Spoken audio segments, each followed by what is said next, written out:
Hello, I'm here with Sophie. Hello. And Sophie's gonna do the thing where anytime you just want to pause me, you can just pause me and then we can dialogue. Okay. Okay, so this is Letters to Ewan 68. This one's called The First. I haven't read this since I wrote it. Dear Ewan, I'm having a perfect day, unconditionally loving ALIFTIMTS. Will you remind me who that is? Australian living in Florida that is moving to Spain. Oh, okay.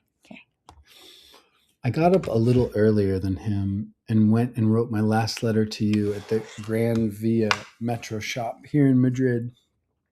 It's a nice spot, even though it's a little dirty. The prostitutes from last night were still out, and the square was me, them, and people waiting for their early morning trains. I went back and had an amazing coaching session with Brian. The one that I know? Different one. No, a different one. Yeah. My connection to my soul is so light and fine-tuned. So as I'm listening to Brian, I can give him the most sensitive and measured feedback. Our rapport is so high that he knows when I'm sharing an opinion and when I'm noticing phenomena that my soul is manifesting. What does the second one mean? It's like an opinion would be like what I think about it strategically. Yeah. And then like what my soul's manifesting is like, there's a weird, it's like a trans ambivalence. Like he knows my brain doesn't decide what pictures to make up or like my being or like how I feel being with him. We know that there's probably some enmeshment. So like I could be like talking to myself at him. But like with those qualifiers in place, he doesn't like sweat like the feedback that comes. Even if it's not like, like most people like feedback is like tactical. And I'm just actually just sharing what's happening as I'm listening to him. Okay, yeah. So he's coming into his own, and it's fun and easy. Dancing with how love is changing both of us. After that, ALIFTIMTS and I went for his 10K walk. I love that. Even post back surgery, he's very mindful about staying active. We haven't drank yet today, and it feels good to rest. On the walk, we talked about religion, some of his family history, and laughed about how opinionated he is. He liked that I differentiated it from being judgy. I could feel him scanning for danger the whole time, and a few times he would lightly tell me, "Hold on to your phone tighter here." We stopped for tapas, but it was across from the Four Seasons, so the prices were super high. We only noticed after ordering our soda and coffee, and we both agreed we could just have drinks and then go get food at a grocery store. I got the meats I wanted and some olives and giant pimentos. He got bread, cheese, and the meats he wanted. We went back to his place and took turns showering. He boiled some eggs and made guacamole, and we made 2 big open-faced sandwiches each. It was so heavenly and cheap, and we have so much left for tomorrow.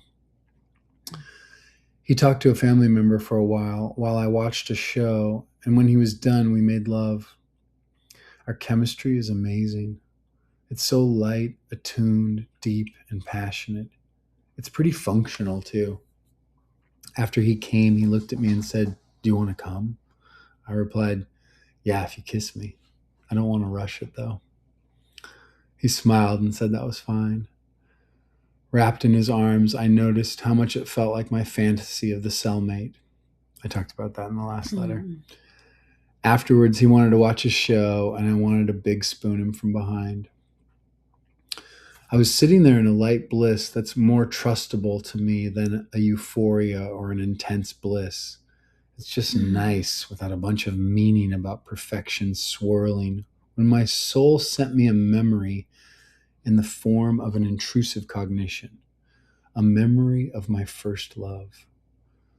I could sense my heart as the intuition came. like those Japanese vases that has been mended with gold.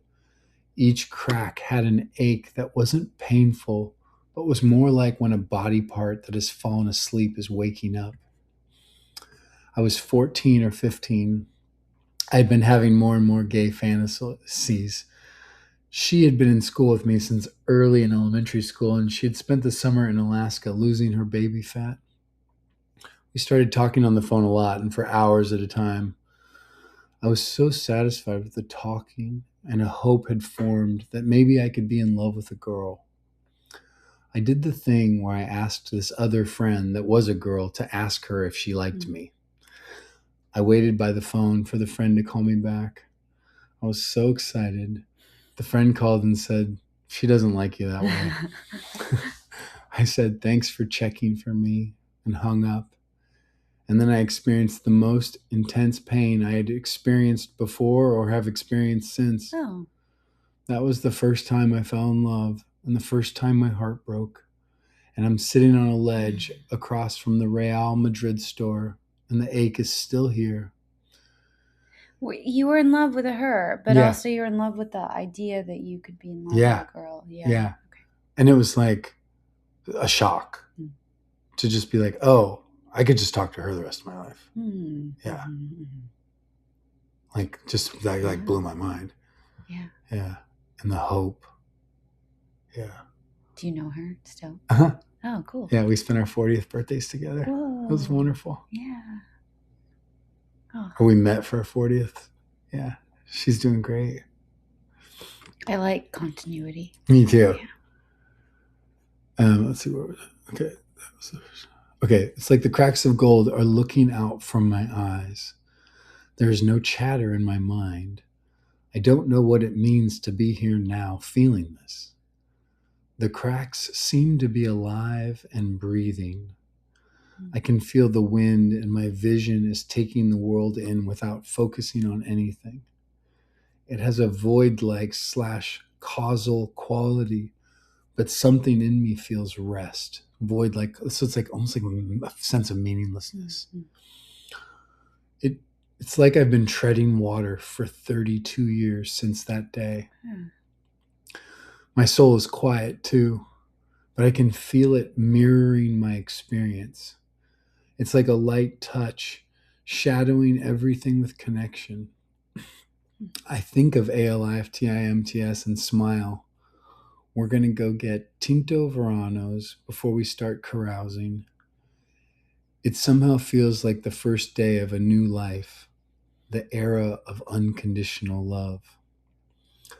I'm glad I got to reconnect with that first time where I got tricked into thinking that love wasn't real unless it was requited. Yeah. Yeah, you write about this theme, like when one person loves another. Yeah. I loved that girl. We're still friends. We'll always be friends. And she'll always be my first love. So nice to share that with you, Mike. P.S.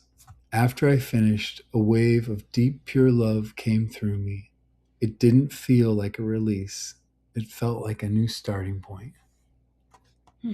Yeah. Yeah. Oh, I like that too. Yeah. It doesn't have to be a release.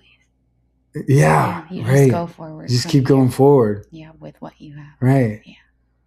Yeah, that whole like needing a release thing is like, that's everywhere. Yeah, it's everywhere. Yeah. Yeah. I used to have this Tai Chi teacher, and he used to say, well, I stretch, but I like to have a little tension in my muscles. Yeah. That's what makes them springy. Right, right. He's like, if you're too relaxed, you have no like spring. Yeah. Or like a guy was saying something last night about enjoying the tension. I've seen this rope, like a tug of war. Right.